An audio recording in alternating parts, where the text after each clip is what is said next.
Muito bem, nós agora vamos entrar aí ao vivo. Estamos ao vivo, né? Desde já. Eu vou estar orando, lembrando de alguns pedidos que foram feitos. E eu peço aos que estão aqui que me acompanhem. Depois o Fer dá uma saidinha lá fora e dá uma olhada só no áudio, ver se está ok, tudo bem? Para que a gente possa estar levando a mensagem àqueles que não podem vir. Vamos estar orando essa manhã. Se vocês quiserem ficar em pé um pouquinho, porque daqui a pouco vocês vão ficar bastante tempo sentado, né? Só para dar uma esticada na perna. Pai bendito, obrigado. Obrigado, Senhor, por esse domingo, por essa manhã. Obrigado, Senhor, por esse calor. Sua palavra diz: em tudo dai graças. Ó Deus, nós confiamos na Sua vontade, na Sua soberania. Ó Deus, nos ajude a viver uma vida que condiz com o Evangelho a qual nós recebemos. Ó Pai, que o Seu nome seja santificado, sempre e sempre.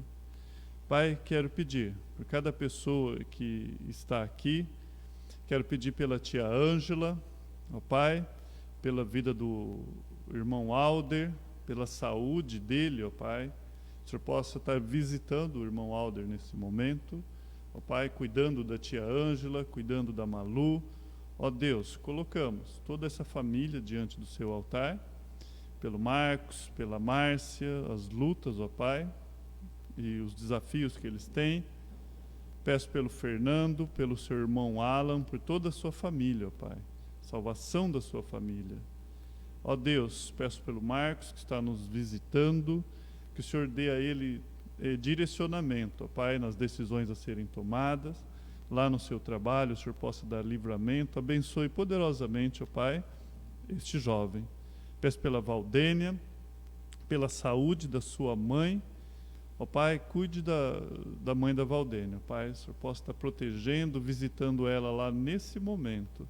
E a sua irmã também, com essas dores, ó Pai, na coluna, é tão difícil conviver com dores. Peço, Senhor, pelo Roberto, sabedoria, ó Pai, ao tratar os filhos. Peço pelo Caleb, pela Daça, por toda a família do Roberto. Coloca a minha esposa diante de Ti. Obrigado, Senhor, porque o Senhor tem cuidado dela. Obrigado, Senhor, que embora muitas dores, ó Deus, o Senhor a tenha livrado, e eu te agradeço pela esposa a qual o Senhor me deu. Obrigado, Senhor, por essa graça. Visite-nos, ó Pai, aliás, ó Pai, visite aqueles a qual estão fracos espiritualmente e fale conosco essa manhã. Novamente estamos aqui para meditar na Sua palavra. Ajuda-me, ó Deus, apenas como servo, que nós possamos aprender mais e mais de Ti essa manhã. Eu te agradeço em nome do Seu Filho Jesus. Amém e amém. Podeis assentar. Nós vamos dar continuidade.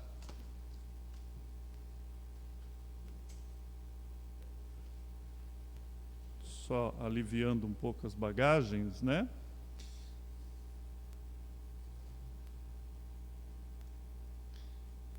Nós estudamos Tiago e chegamos em Pedro, né? A primeira carta de Pedro. Aprendemos muito com Tiago. Primeiro capítulo de Pedro. Aliás, segundo capítulo, me perdoe, daqui a pouco eu já me aqueço e já entro aqui dentro da mensagem propriamente dita.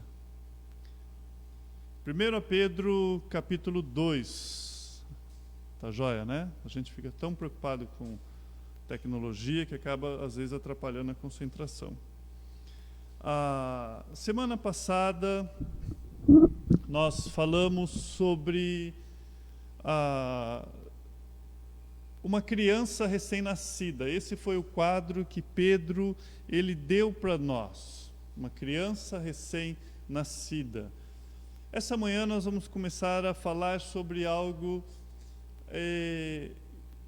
relacionado a privilégios espirituais.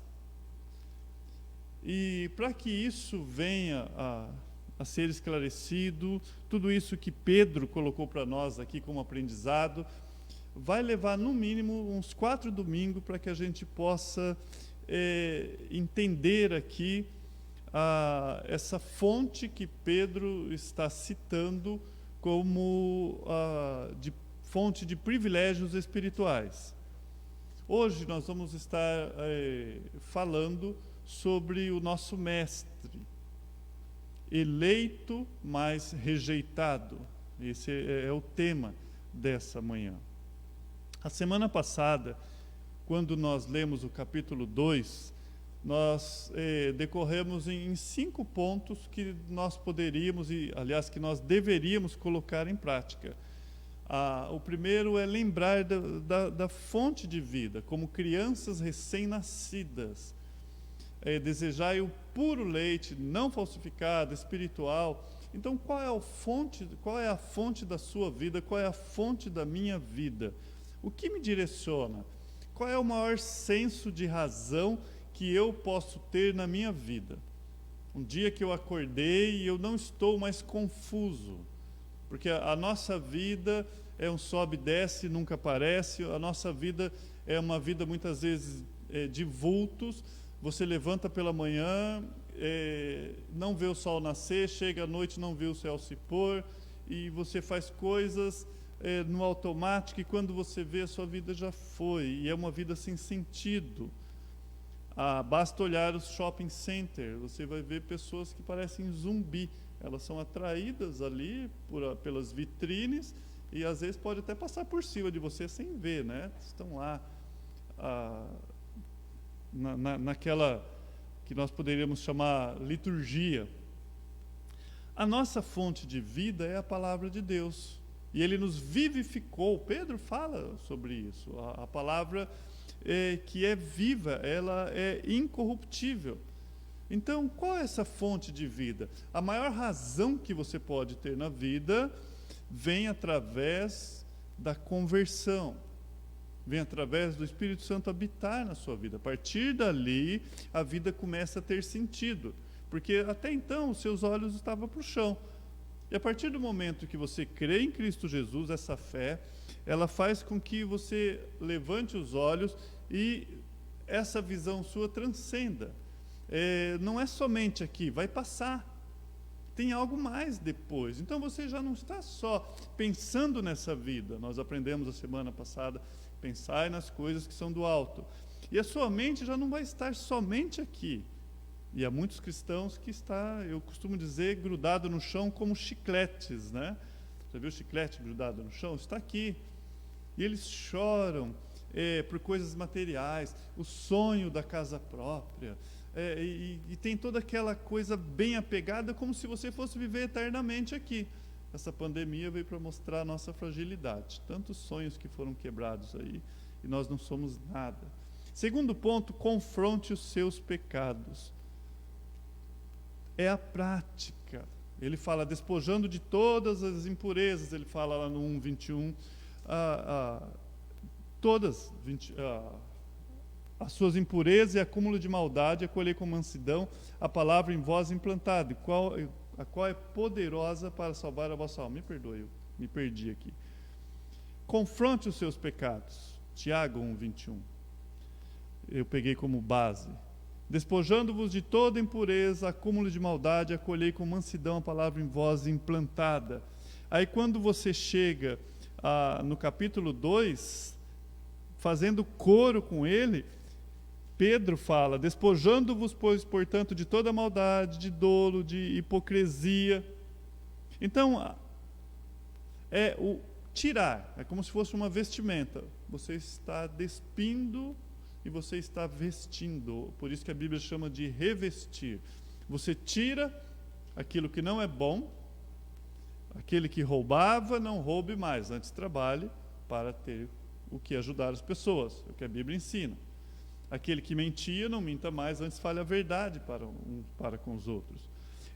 Mas isso é uma vida de confronto. Você confronta, você fala, não, bate na cara e fala, é pecado, é errado. Admita as suas necessidades, né? Nós, como um bebê, precisa de leite, nós precisamos de Deus o tempo todo. Procure o crescimento espiritual, que ele fala, através dela você possa crescer para a salvação, que é a palavra de Deus. Todo cristão deve ser motivado pelo desejo de crescer. Como uma criança tem desejo do leite materno, nós devemos ter esse desejo de crescimento espiritual. E por fim, reconheça as suas bênçãos. E mesmo em 1 Pedro 2, o verso 3, agora que já provaram que o Senhor é bom, não é? Algumas versões vai falar, se é que já tendes a experiência de que o Senhor é bondoso. Quando chegamos aí no verso 4 e 5, você vai ler assim: chegando-vos para ele a pedra que vive, rejeitada sim pelos homens, mas para com Deus eleita e preciosa. Também vós mesmos, como pedras que vivem, sois edificados, casa espiritual, para ser de sacerdócio santo, a fim de oferecer de sacrifícios espirituais agradáveis a Deus por intermédio de Jesus Cristo. Se eu ler na NVI, dá um pouquinho mais de sentido. À medida que se aproximam dele quem? Cristo. A pedra viva, rejeitada pelos homens, Jesus Cristo, rejeitado pelos homens, mas escolhido por Deus e preciosa para Deus. Quem é essa pedra? Jesus. Vocês também estão sendo utilizados como pedras vivas na edificação dessa casa, de uma casa espiritual, para ser sacerdotes santos. Então, espera aí, tem projeto para nós. Nós também somos pedras vivas, estamos sendo usados para edificação, oferecendo sacrifícios espirituais aceitáveis a Deus por meio de Jesus Cristo. Que o Senhor nos ajude a compreender tudo isso, essa riqueza que há nesse texto. Privilégios espirituais vem da união que nós temos com Cristo, e a partir daí nós temos acesso a Deus. Você passa a ter regalias, privilégio. Privilégio por privilégio, entenda um benefício, uma vantagem, um favor, que pode estar vinculado a uma liberdade, algo que você pode desfrutar ou beneficiar, que nem todo mundo tem. E nós, como cristãos, nós temos que nos atentar a isso. Às vezes nós esquecemos desses privilégios. Nós desfrutamos de favores celestiais a começar da conversão, concedidos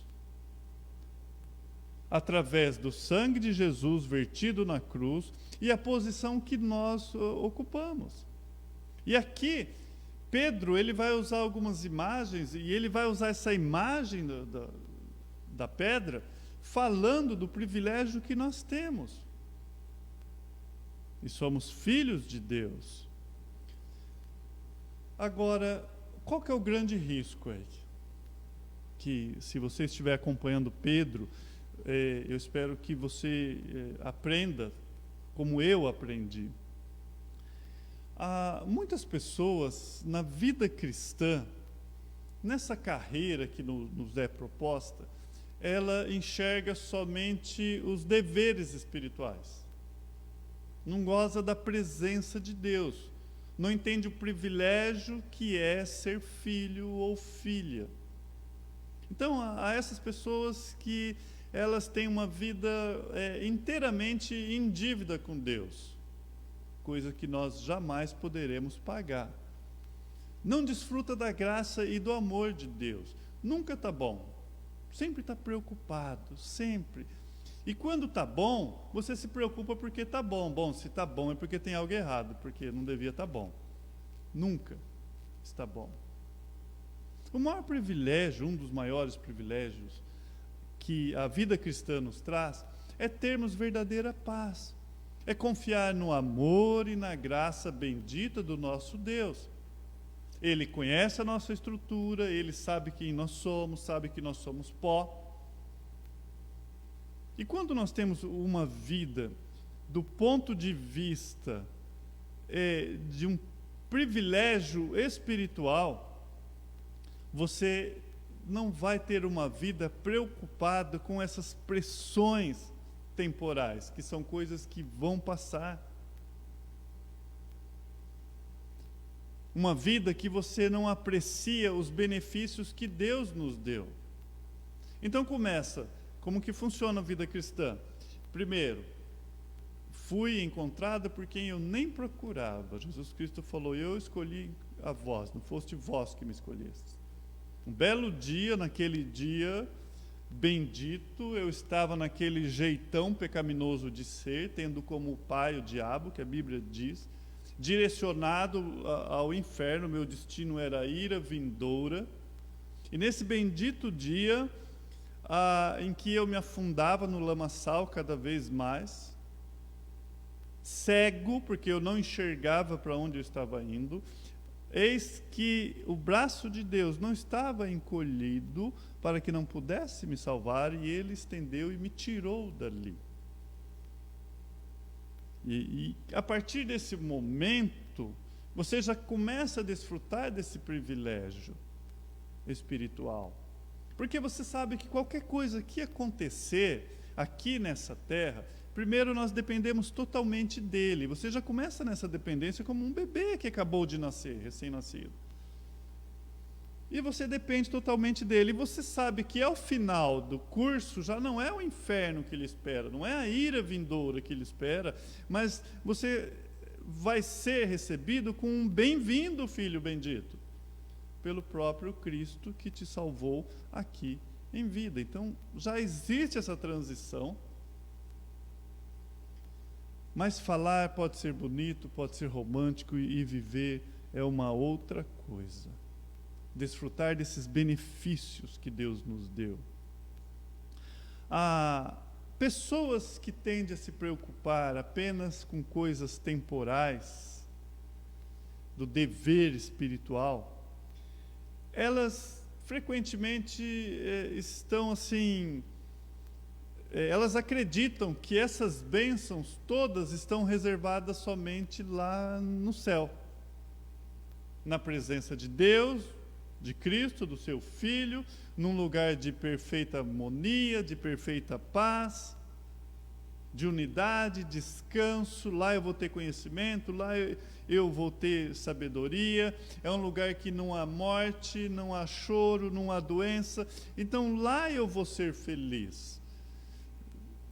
Ótimo, lá também eu vou ser feliz. Porque eu já devo desfrutar da presença do nosso Deus, a presença do nosso Senhor aqui. Alguém já disse que aqui é a antessala do céu, né? Você está só aguardando, você vai ser chamado, você vai entrar ali, rapidamente. Agora, no entanto, os privilégios que nós vamos ter lá no céu, não entenda que exclui os deveres que vai nos acompanhar à eternidade, que na verdade vai ser uma honra, em que nós estaremos sempre exaltando ao nosso Deus em adoração. Mas esses deveres que nós vamos ter, eles soam naturalmente por causa da nova natureza, quem você é, e não uma obrigação. Por que é uma luta para você ir à igreja? Por que é uma luta para você pegar a Bíblia e você pegar um tempo da sua vida e ler e meditar? Por que nós temos essa luta? Paulo fala, uma batalha espiritual. A carne quer satisfazer os seus desejos, e o espírito seus, ali vai um confronto. Por isso Pedro, ele começa dizendo, chegando-vos para ele a pedra que vive, ou pedra viva, rejeitada sim para com os homens, mas para Deus preciosa. Quando Pedro começa esse contexto, ele está aqui nos desafiando a nos aproximarmos de Cristo. Chegando-vos, pois, a Ele. Em outra versão, aproximando-se dEle. E nós estamos entrando aqui numa esfera de um privilégio espiritual.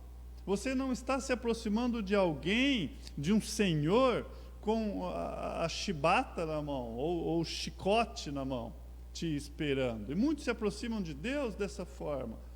Muito pelo contrário, é alguém que vai sarar as nossas feridas. Mateus 11, 28, 29, e o apóstolo que escreveu isso, Pedro, sabia disso, que ele ouviu do próprio mestre essas palavras. Ele diz: vinde a mim todos que estáis cansados e sobrecarregados, e eu vos aliviarei. Mas muitas pessoas chegam diante de Cristo como se recebesse um outro fardo, e há cristãos que estão lá, como aquela mulher que Jesus encontra ali, se não me engano, 9 anos, né? Curvada. O senhor vai curar ela no sábado, mas ela está há tanto tempo assim, que Satanás fez isso, tantos anos. E muitos cristãos andam desse jeito, curvados. Dentro de um convite do próprio Cristo que diz: vinde a mim, vocês que estão cansados e oprimidos, e eu vos aliviarei. Tomai sobre vós o meu jugo e aprendei de mim, porque sou manso e humilde de coração, e achareis descanso para a vossa alma. Nós cantamos: atribulado coração. Sou ruim para cantar, mas né? Tem crentes que é uma vida inteira de tribulação, coração tribulado. Mas espera aí, então que parte que eu não entendi desse convite? Então eu fui enganado. Então Jesus Cristo aqui está usando de fake news, de propaganda enganosa, porque quando eu recebi esse convite, ele falou: vinde a mim, vocês que estão cansados e sobrecarregados, e eu vos aliviarei. Eu tenho a promessa do mestre que ele faria isso. Tomai sobre vós o meu jugo e aprendei de mim, porque sou manso e humilde de coração. Eu vou ensinar vocês, e achareis descanso para a vossa alma. Senhor, minha alma não encontra descanso. Tem algo errado nesse convite, porque a alma que antes estava com problema, agora está em paz. Por isso que eu digo que o maior senso de razão que você pode ter na sua estada, na parte da sua história, é o Evangelho que nos liberta. Os maiores pensadores do mundo, que são aplaudidos, honrados, você vai encontrar lá no cemitério. E nem todos, tem alguns que nem sabem onde foi enterrado. Passa. Mas o maior sentido de vida que nós temos é o Evangelho. Agora, você está saciado. Outra promessa. Em João 6,35, Jesus declara: eu sou o pão da vida, e quem vem a mim jamais terá fome, e o que crê em mim jamais terá sede. Então eu tenho uma promessa de Cristo que eu serei saciado. Por que eu vivo uma vida sedentária? Por que eu vivo uma vida com fome? Por que todo dia eu levanto e tenho que correr atrás de alguma coisa que eu não sei o que é?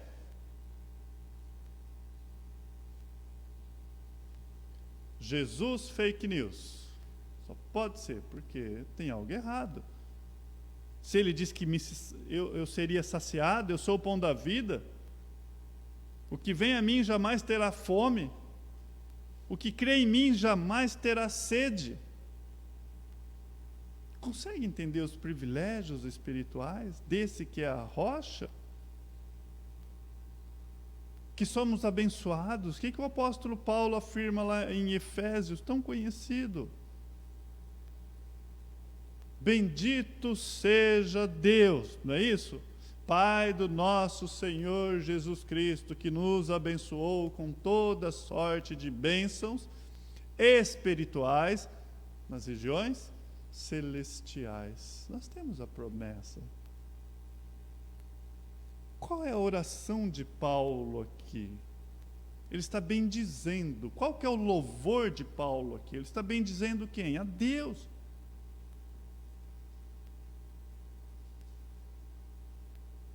E no nosso texto, no 2:4, chegando-vos, pois, a ele, pedra que vive, rejeitada assim pelos homens, mas para com Deus, eleita e preciosa.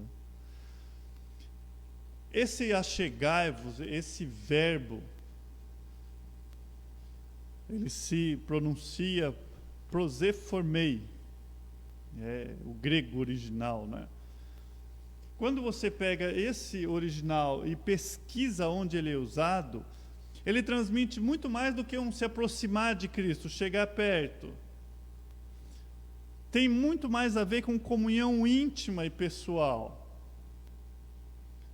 O escritor de Hebreus, ele usa várias vezes isso. Hebreus 4,16, ele diz assim: assim sendo, aproximemo-nos do trono da graça com toda confiança, a fim de recebermos misericórdia e encontrarmos graça, que nos ajuda no momento de necessidade.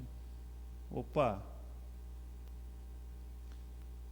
Essa aproximação de Cristo que Pedro está falando aqui, nos traz benefícios, nos traz bênção. É a mesma que o autor de Hebreus está falando dessa aproximação. Aproxime-se do trono da graça, com toda a confiança, você vai receber misericórdia, você vai receber graça. A graça de Deus que nos ajuda em momentos de necessidade. Em Hebreus 7,25, ele continua: portanto, ele é capaz de salvar definitivamente aqueles que por meio dele aproximam-se de Deus, pois vive sempre intercedendo por eles. No 22, sendo assim, no 10:22, sendo assim, aproximemo-nos de Deus com o coração sincero e com plena convicção de fé. Então não é fake news. Então eu preciso ter um coração sincero, como uma criança confia no pai. Eu confio. Um coração sincero e plena convicção de fé, tendo os corações aspergidos para nos purificar de uma consciência culpada e tendo os nossos corpos lavados com água pura. Minha consciência já não é mais culpada. Para pecador, tem solução, Cristo Jesus. Para pecado tem solução, Cristo Jesus. Então, se a minha consciência está pesada, eu posso chegar diante de Deus a qualquer momento e sair totalmente ali com a consciência leve, porque eu sou perdoado por Ele. Eu sou lavado pelo seu sangue. E a única coisa que pode interromper essa minha bênção é o pecado. E há pessoas que chegam diante de Deus com as mãos sujas, e Tiago fala: purificai as mãos, pecadores, voz de ânimo dobre, as mãozinhas para trás, está suja, e vai pedir as coisas para Deus. Não é? Esses somos nós. Agora, para Pedro, essa palavra sugere um movimento de toda a pessoa, de todo o seu interior, a comunhão íntima e contínua com Jesus Cristo. É um passo que você dá, se aproximando de Cristo Jesus, e vai ter uma comunhão contínua. Não é algo ali de 5 minutos. Oi, Jesus, está tudo bem? Como é que estão as coisas aí? E essa pandemia? Dá um abraço no pai lá, viu? Fala que eu mandei um joinha, um likeinho lá para ele lá. Tá? Estou indo trabalhar agora. Não é isso. E essa comunhão, ela traz a santificação.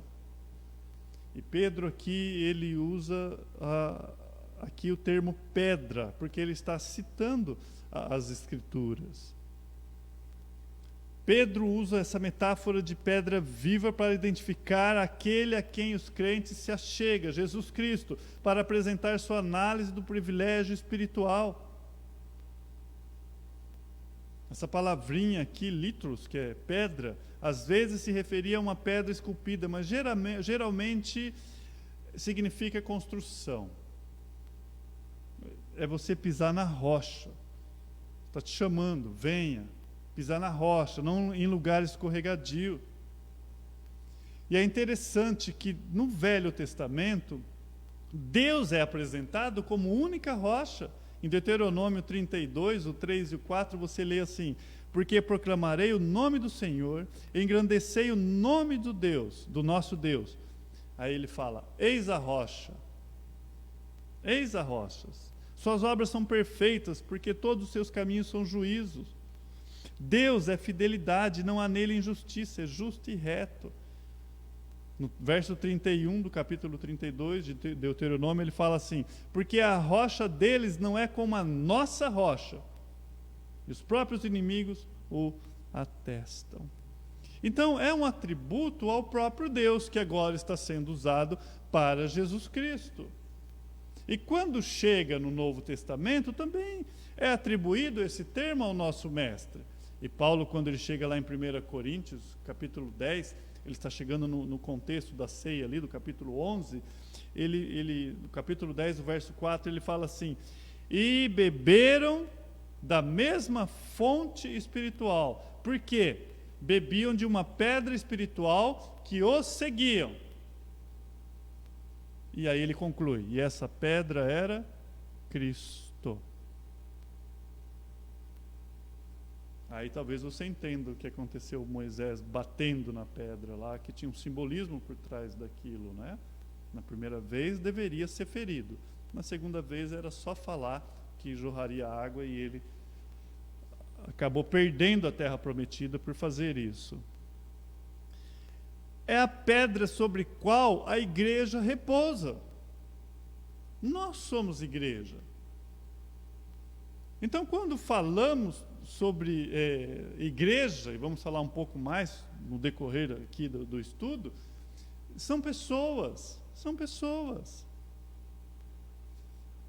Aqui, a imagem que Pedro está dando é de uma pedra desenhada, projetada, pedra angular, não só pedra, mas pedra viva. Essa pedra era uma pedra única, em que você usava, e toda a construção era baseada em cima dessa pedra aí. Sem ela, a construção não sairia perfeita. Precisava dessa pedra. Romanos 6:9. Sabedores de que, havendo Cristo ressuscitado dentre os mortos, já não morre a morte, pois a morte já não tem domínio para ele. Que pedra viva é Cristo, porque ele venceu a morte. Essa pedra vive para sempre. Agora, vamos entender aí os privilégios, as bênçãos. Pedro está falando, Jesus Cristo não somente está vivo, essa rocha não está vivo, mas também dá vida a todos que creem nele. Por isso que aqui no capítulo 1 mesmo, a gente já passou, no verso 3, ele diz assim: bendito Deus e Pai do nosso Senhor Jesus Cristo, que segundo a sua muita misericórdia, nos regenerou para uma viva esperança, mediante a ressurreição de Cristo Jesus dentre os mortos. Então é uma pedra viva que gera vida. João 5:21, pois assim como o Pai ressuscita e vivifica os mortos, assim também o Filho vivifica aqueles a quem quer. 1 João 4:9, nisto se manifestou o amor de Deus em nós, em haver Deus enviado o seu Filho unigênito ao mundo para vivermos por meio dele. Vida só em Cristo. Por isso que ele com autoridade disse: eu sou o caminho, a verdade e a vida. Mas, amados, embora Jesus Cristo, cantamos Ebenezer, né? Fonte tu de todas as bênçãos. Embora Jesus Cristo, fonte de todos os privilégios espirituais, essa fonte ela foi rejeitada pelos homens. foi rejeitada pelos homens. Pedro fala isso no nosso texto, no 2:4. Chegando-vos para ele a pedra que vive, rejeitada sim pelos homens, mas para com Deus eleita e preciosa. Essa frase aí, rejeitada, apodokimazo, que frase difícil, hein? Ele está apontando basicamente para os líderes judeus que fizeram isso, não é? Mas também abrange todos aqueles que rejeitam a Cristo. Essa palavra rejeitado quer dizer que ele foi examinado ou testado. Então chegou Jesus Cristo, aquelas pessoas falaram, não, vamos testar para ver se ele é Jesus, porque ele mesmo confirmou.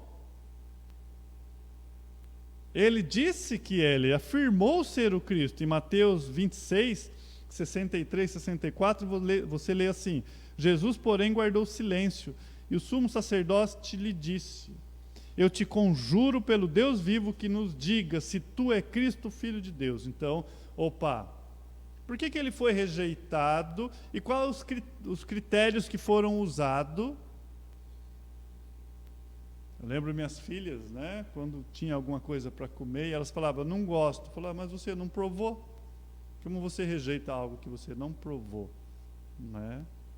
E a mais nova, quando tem jiló em casa, a gente disputa, né, que nós dois gostamos de jiló. Mas ela teve que um dia aprender a provar. E eles fizeram o teste deles. A liderança fizeram. E aqui, nesse contexto em que Jesus estava no Sinédrio, Jesus em silêncio, o sumo sacerdote gritando com ele, fala, diga, você é o Cristo, Filho do Deus vivo? Respondeu-lhe Jesus, tu o disseste. Entretanto, eu vos declaro que desde agora vereis o Filho do Homem assentado à direita do Todo-Poderoso e vindo sobre as nuvens do céu. Então ele se declara. Em João 1,51, Jesus diz, em verdade vos digo que vereis os céus abertos, o céu aberto e os anjos de Deus subindo e descendo sobre o Filho do Homem. No contexto de João 4, ali da mulher samaritana, a mulher samaritana fala assim, eu sei que o Messias há de vir, chamado Cristo, e quando ele vier, vai me anunciar todas essas coisas, vão esclarecer essas coisas. E Jesus Cristo diz, eu sou o que falo contigo.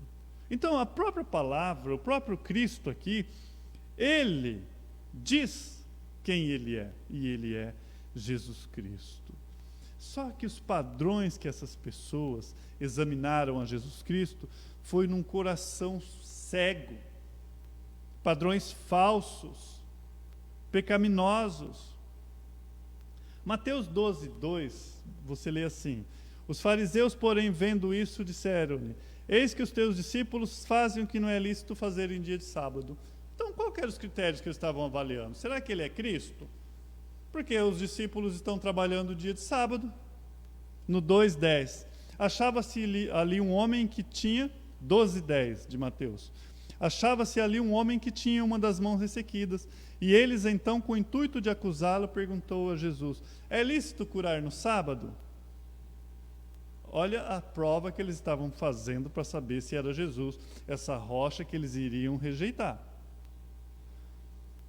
Pediam um sinal, no 12:38, escribas e fariseus, mestre, mostre algum sinal. Cobravam dos discípulos dele. Por que transgride os seus discípulos as tradições dos anciãos, diz capítulo 15, 1 e 2, pois não lavam a mão quando comem. Aí não é Jesus, porque os seus discípulos não lavam a mão para comer. Era esses os critérios. Eles estavam, olha que interessante, essa rejeição. Eles achavam, ali, eles deduziram que Jesus não estava à altura de ser o Messias, então rejeitaram. E começa a ver a análise que eles fizeram de Jesus Cristo. Era esse tipo de coisa. Baseado em que critérios? Em critérios da vida deles mesmos. Você já viu alguma pessoa falar assim, eu acho que se Deus existisse, como pode um Deus sendo bom mandar pessoas para o inferno? Já viu pessoas falando isso? Qual é o critério? Se Deus é amor, qual o grande erro que nós já aprendemos aqui? Você querer comparar a Deus com atributos que são propriamente seus. Se vamos falar de amor, a base que eu tenho de amor é do próprio Deus. Então, como que eu posso pegar o meu amor, a minha base de amor, que é pecaminosa, e querer encaixar o meu amor no amor de Deus? Vai ser falho mesmo. Deus é amor, é o verdadeiro amor. Nosso amor é falha. Nós falhamos em amar a Deus. Ele não falha em nos amar, mas nós falhamos. Então, quais são os critérios que nós usamos para fazer essas avaliações? Nós entendemos a justiça de Deus? Porque se você for comparar a justiça de Deus com a sua justiça, você não tem justiça nesse mundo que você consiga chegar à justiça de Deus. E eles fizeram isso. Acharam que Jesus não estava à altura. Em João 19:7 nós lemos isso. Responderam-lhe os judeus: temos uma lei, e de conformidade com a lei, ele deve morrer, porque a si mesmo se fez filho de Deus. Eles não falaram: olha, tem a lei de Deus, e nós tememos que nós estamos contra Deus. Não, nós temos a nossa lei. E em conformidade com essa lei, Jesus Cristo tem que morrer. Quais eram os critérios? Marcos vai falar que Pilatos tentava livrá-lo porque via que os judeus tentavam aprisioná-lo por inveja. Inveja. Então, qual é a análise que eles queriam fazer de Jesus Cristo? Olha, Jesus Cristo está invadindo o meu espaço. Essa análise que eles estavam fazendo, que muita gente faz hoje. Jesus Cristo, você é bom, mas lá pendurado no madeiro, lá na parede, na cruz, fica até bonito lá. E para mim lembrar de fazer algum tipo de oração. Mas quando o Senhor desce daí e vem se intrometer na minha vida, na minha religião, no meu jeito de ser, então nós temos um problema. E eu vou analisá-lo, e eu vou dizer se eu quero o Senhor do meu lado, ou então de uma vez para sempre longe de mim. E muitas pessoas matam a Cristo, crucificam, porque ele é incômodo. João 10:12 diz assim: a partir deste momento Pilatos procurava soltá-lo, mas os judeus clamavam: se solta este, não é amigo de César. Todo aquele que se faz rei é contra César. Pilatos estava morrendo de medo de César, a gente conhece a história. Ele não queria encrenca com os judeus, ele não estava bem com os judeus também. E aí os judeus lembrou ele: olha, César, ele está se dizendo rei, ele não é amigo de César. E, entre linhas, o que ele não diz aqui, mas que Pilatos sabia. E quem é amigo dessas pessoas é inimigo de César. Então, se você é amigo de Jesus, você é inimigo de César. Basicamente isso. Esse era o critério. Esse homem não está à nossa altura. Em João 19:15 é onde você escuta: crucifica-o, crucifica-o. Não temos rei senão a César. Era desprezo. Então, quando você lê novamente essa rocha foi rejeitada, não é simplesmente um desdém. Bate no ombro lá e fala: eu não quero esse Jesus. Foi uma rejeição cruel, que caracteriza ódio, essa rejeição. A continuação daquele texto em que Jesus ele é questionado se ele era o Filho de Deus, Mateus 26, do 65 ao 68, você lê assim: então o sumo sacerdote rasgou as suas vestes e disse: blasfemou! Blasfemou! Rasgou as suas vestes. Para que precisamos de mais testemunha? Vocês mesmos ouviram essas blasfêmias. Ele é réu de morte. Então uns cuspiram-lhe no rosto, outros lhe davam murros, e outros esbofeteavam, dizendo: profetiza, profetiza-nos, ó Cristo, quem te bateu. Essa foi a rejeição. Batendo, cuspindo. A rocha foi rejeitada, a pedra rejeitada. Em Mateus 27, verso 20 diz assim: mas os principais sacerdotes, os anciãos, persuadiram o povo para que pedisse Barrabás e fizesse morrer Jesus. Então, quando você ver essa rocha sendo rejeitada, imagine ali sendo proposto o seguinte: nós temos um bandido e temos você aqui. Você já se sentiu rejeitado? A esse ponto? Seria o mesmo que alguém pegasse e falasse: não, o bandido. Não, mas eu tenho um pior. O pior. Não, mas eu tenho o Hitler. O Hitler. Mas você não. O ponto aqui era esse. Não é porque era Barrabás. Podia ser qualquer outro. O ponto é que ele deveria ser rejeitado. Entende a força que tem isso? Essa rocha foi rejeitada. Crucifica-o, você lê. E é quando Pilatos fala: eu estou inocente do sangue desse justo. E que difícil que é, né?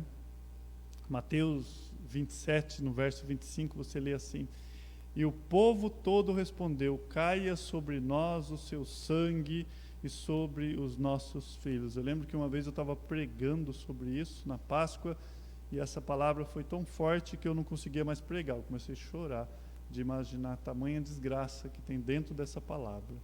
Que força. Totalmente rejeitado. Totalmente. As pessoas tinham ira dele. Pedra rejeitada. Lucas 4, 28, você lê assim: todos na sinagoga, ouvindo essas coisas, se encheram de ira. Todos. Lembra quando ele pega o livro e lê Isaías, coloca o livro de volta e chega e fala: hoje se cumpriu em vossos ouvidos essa escritura, isso que está escrito aqui. Eles se encheram de ódio, queriam precipitar Jesus. Pedra rejeitada. Lucas 6:11, mas eles se encheram de furor e discutiam entre si quanto ao que fariam a Jesus. Ódio, pedra rejeitada. João 8:59, então pegaram em pedras para atirarem nele, mas Jesus se ocultou e saiu do templo. Pedra rejeitada. É isso que Pedro está falando.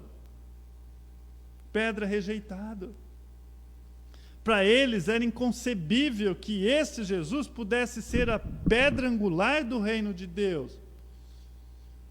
Se você abre Salmo 118, 22, eles já tinham a escritura que dizia: a pedra que os construtores rejeitaram, essa veio ser a pedra principal, angular. Jesus Cristo foi visto por esses líderes como um tolo em seu sistema religioso. O seu plano era fraco para derrubar ali os romanos e trazer a liberdade que eles tanto queriam. Morrer de uma forma vergonhosa na cruz não era um bom plano. E Jesus Cristo direto estava falando: olha, é necessário. Mateus 17, 22, 23 diz assim: o Filho do Homem está para ser entregue nas mãos dos homens, este o matarão, mas ao terceiro dia ressuscitará. Então os discípulos se entristeceram grandemente. Jesus simplesmente não atendeu nada do sistema judaico. Pedra rejeitada. E partindo para o fim, mas não por Deus. Mas não por Deus. Por isso que Pedro fala: mas para com Deus eleita e preciosa. O Pai mediu pelos padrões da perfeição divina e declarou: este é o meu Filho amado em quem eu me comprazo. Mateus 3,17. Foi rejeitado pelos homens, mas não por Deus. Este é meu Filho amado. Isaías 42:1, eis aqui o meu servo a quem sustenho, o meu escolhido, em quem minha alma se compraz, pus sobre ele o meu espírito. Foi rejeitado, mas não por Deus. Jeremias 23, 5, eis que vem dias, diz o Senhor, em que levantarei a Davi um renovo justo, e rei que reinará e agirá sabiamente, e executará o juízo e a justiça na terra. Não por Deus ele foi rejeitado. Miqueias 5:2, e tu, Belém Efrata, pequena demais para figurar como grupo de milhares de Judá, de ti sairá o que há de reinar em Israel, e cujas origens são desde os tempos antigos, forjado por Deus, essa rocha. Atos 2:23, sendo ele entregue pelo determinado desígnio e presciência de Deus, vós o matastes, crucificando por mãos de iníquos. Pedra forjada por Deus, vindo porém à plenitude dos tempos. Gálatas 4:4. Deus enviou seu Filho, nascido de mulher, nascido sobre a lei. Pedra forjada por Deus, rejeitada pelos homens. Pedra forjada, não rejeitada. Eleita, preciosa, Pedro fala aqui. Números 24:17. Vê-lo-ei, mas não agora. Contemplá-lo-ei, mas não de perto. Uma estrela procederá de Jacó, de Israel subirá um cetro que ferirá as têmporas de Moabe e destruirá todos os filhos de Sete. E o magnífico Salmo 45, do 6 ao 7. O teu trono, ó Deus, é para todo sempre, cetro de equidade é o cetro do teu reino. Amas a justiça e odeias a iniquidade. Por isso, Deus, o teu Deus te ungiu com óleo de alegria, como a nenhum dos teus companheiros. Deus louvou e ordenou a Cristo. E nós terminamos essa manhã, para dar continuidade à semana que vem, lendo o nosso texto, o verso 4. Chegando-vos, pois, a ele, a pedra que vive, é pedra viva, rejeitada sim pelos homens, toda essa rejeição. E nós vemos aqui, para Deus, eleita e preciosa. Esse é o nosso Deus maravilhoso. Esse é o nosso Deus maravilhoso. Amados, não perca os demais estudos, é riquíssimo isso. É riquíssimo. Nós, durante muito tempo, os pastores foram treinados a achar que deveria tudo ter uma aplicação que onde o homem é o centro ali. Ou seja, no final de toda palavra tem a pergunta, e eu com isso? O que isso tem a ver comigo? Essa é uma pergunta má da carne. Aprenda a palavra de Deus, porque você ama a Deus, e ela vai mostrar quem você é, ela vai te direcionar. O que ela tem comigo? Toda a palavra de Deus, ela é vida, ela é vida. Foi o que nós aprendemos a semana passada. Vamos orar? Pai bendito, obrigado, Pai. Obrigado por essa manhã. Nós já aprendemos aqui porque nós somos regenerados não de semente corruptível, mas da incorruptível palavra do Senhor, que é viva e é permanente, é o seu Filho. Ó Deus, essa manhã nós te louvamos pela vida do seu Filho. Ó Deus, ainda há rejeições, e muita, mas que nós possamos recebê-lo totalmente. Ó Pai, que nós possamos aproximar do seu Filho. Ó Deus, e só assim nós nos aproximaremos de Ti. Pedra eleita e preciosa. Nos ajude a compreender isso, ó Pai, para que nós possamos usufruir das bênçãos celestiais que há para nós. Te agradecemos, em nome de seu Filho Jesus. Amém e amém. Louvado seja Deus por mais esse tempo. Na semana que vem nós continuaremos, e à noite às 19 horas, e para quem está ao vivo às 19h40, não vou fazer 45 hoje não, 40, vamos um pouquinho antes aí, para a honra e glória de Deus. Amém?